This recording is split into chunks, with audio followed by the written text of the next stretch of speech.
ದಯವಿಟ್ಟು ವಿಡಿಯೋನ ಯಾರೋ ಸ್ಕಿಪ್ ಮಾಡಬೇಡಿ, ಪೂರ್ತಿ ನೋಡಿ. ಅಣ್ಣರು ಶೇಖರ್ ಅಂತ ಅಂದ್ಬಿಟ್ಟು ಅವ್ರ ಮಗಳಿಗೆ ಲಿವರ್ ಏನೋ ಪ್ರಾಬ್ಲಮ್ ಆಗಿ ಸುಮಾರು ಒಂದು 15 ಲಕ್ಷ ರೂಪಾಯಿ ಅಮೌಂಟ್ ಖರ್ಚು ಮಾಡಿದ್ದಾರೆ. ಇಲ್ಲಿ ನಮ್ಮ ಗದ್ದೆ ಹತ್ರನೇ ಬಂದಿದ್ದಾರೆ. ಈ ತರ ಒಂದು ನಿಮ್ಮ ವಿಡಿಯೋ ಮುಖಾಂತರ ಒಂದು ಸಹಾಯ ಮಾಡಿಕೊಡಿ ಅಂತ ಅಂದ್ಬಿಟ್ಟು ದಯವಿಟ್ಟು ನಿಮ್ಮ ಕೈಯಲ್ಲಿ ಆದಷ್ಟು ಸಹಾಯ ಮಾಡಿ. ಒಂದು 15 ಇವರು ಕೂಡ ರೈತರೇ, ಒಂದು 15 ಲಕ್ಷ ಖರ್ಚು ಮಾಡಿರೋದು. ಇನ್ನ 27 ಲಕ್ಷ ಬೇಕು ಅಂತ ಡಾಕ್ಟರ್ ಹೇಳಿರೋದು. ಪೂರ್ತಿ ಡಾಕ್ಟರ್ ಸರ್ಟಿಫಿಕೇಟ್ ಎಲ್ಲನೇ ಈ ವಿಡಿಯೋದಲ್ಲಿ ನೀವು ಕೂಡ ನೋಡಬಹುದು. ಈಗ ಇವ್ರ ತಂದೆಯವರೇ ಲಿವರ್ನ ಟ್ರಾನ್ಸ್ಫರ್ ಮಾಡ್ತಾ ಇರೋದು ಮಗಳಿಗೆ. ಆ ತರ ಪರಿಸ್ಥಿತಿಯಲ್ಲಿದ್ದಾರೆ.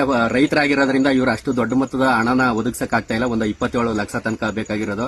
ದಯವಿಟ್ಟು ನಿಮ್ಮಿಂದ ಆದಷ್ಟು ಸಹಾಯನ ಮಾಡಿ ಅಥವಾ ಶೇರ್ ಮಾಡಿ, ಬೇರೆಯವ್ರಿಗೆ ಶೇರ್ ಮಾಡೋ ಮುಖಾಂತರ ದಯವಿಟ್ಟು ನಿಮ್ಮಿಂದ ಒಂದು ಸಣ್ಣ ಸಹಾಯ ಆಗಲಿ. ನನ್ನ ಮಗಳು ಶ್ರೇಯಶ್ರೀ ಅಂತ, ಅವಳಿಗೆ ಲಿವರ್ ಪ್ರಾಬ್ಲಮ್ ಆಗ್ಬಿಟ್ಟೈತೆ.